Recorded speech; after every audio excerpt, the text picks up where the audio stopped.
په دغه ټیم کې عمر بن خطاب رضی الله عنه یو تپوس وکړو.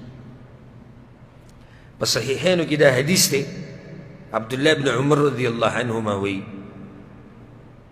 وی عمر بن خطاب رضی الله عنه تپوس وکړو د پیغمبر صلی الله علیه وسلم نه وهو بالجعرانه. دا تپوس یې په کوم ځای کې وکړو؟ جعرانه کې. جعرانه کې څه شي؟ مال غنیمت تقسیمېدو. خو دا مال غنیمت د طایف دی که د حنین؟ دا د حنین دی. وی بعد ان رجع من الطائف، الطائف نه راواپس شوی، وی یا رسول الله انی نذرت فی الجاهلیه. ای د الله پیغمبره ما په جاهلیت کې یو منښته کړې وه.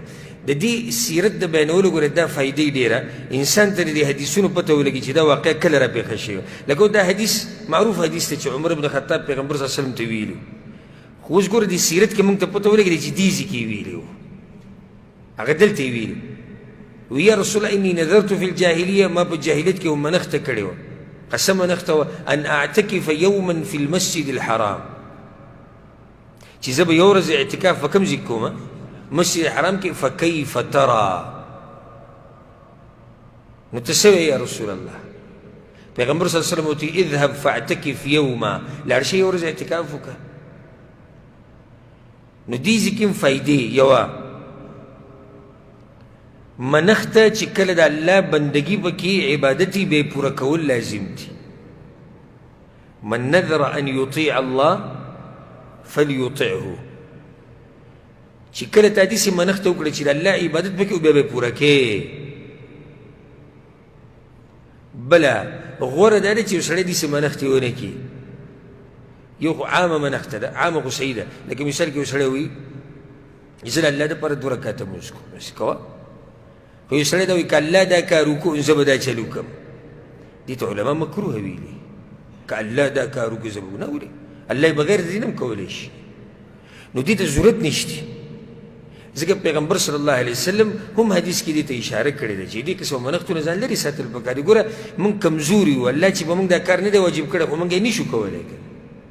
زما خواله ډېر راځي ګرم شي، وایي که الله زما دا کار وکړو نو دې غوجله کې چې را کومه غوا ولاړه ده دا به حلالوم. کار الله وکړي بیا راشي وایي موږ سره یو بیزه ولاړه ده که دا حلاله کړمه نو څه دې خیال دی؟ نه تا خو ځان ګرموي چې غوا حلالوم، اوس به غوا حلالې را ګرم شي. وایي که الله دا کار وکړو که نه 50,000 روپۍ به زه د الله په نوم ورکوم. بیا راشي تپوس کې که زه 10,000 ورکړمه نه چې څه دې ویلي تعیین دې کړی بیا به دا کې. اوس عمر بن خطاب ویلي چې زه به یو ورځ په کوم ځای کې تېروم؟ مسجد حرام کې پوره کوي. حالانکې دا منښته ګوره په جاهلیت کې کړې ده. انی نذرت فی الجاهلیه، ما په کوم ټیم کې کړې ده؟ یعنی جاهلیت کې قبل اسلامه، مخکې د اسلام د راوړو ده. یو اهمه فایده دې دا راووته او دا د محققینو علماو قول دی چې کم سے کم اعتکاف د یو ورځ دی. کم سے کم اعتکاف څو دی؟ یو ورځ. د دغه علماو قول کمزور دی، وایي چې کله ته جومات ته ورننوځي که ګنټې لکه نیمې لکه 2 وایي د اعتکاف نیت کوه. دا کمزوری قول دی او د دې دلیل په رڼا کې دا راجح ښکاري والله اعلم چې کم سے کم اعتکاف هغه څومره دی؟ یو ورځ دی. بله فایده دې دا راووته ډېره قیمتي چې اعتکاف بغیر د روجې نه هم صحیح دی. لکه چې بعض علما دا وایي و اعتکاف کې روجه څه ده؟ شرط ده. خو صحیح خبره دا ده چې بغیر د روجو نیونه هم اعتکاف کیږي. والله اعلم.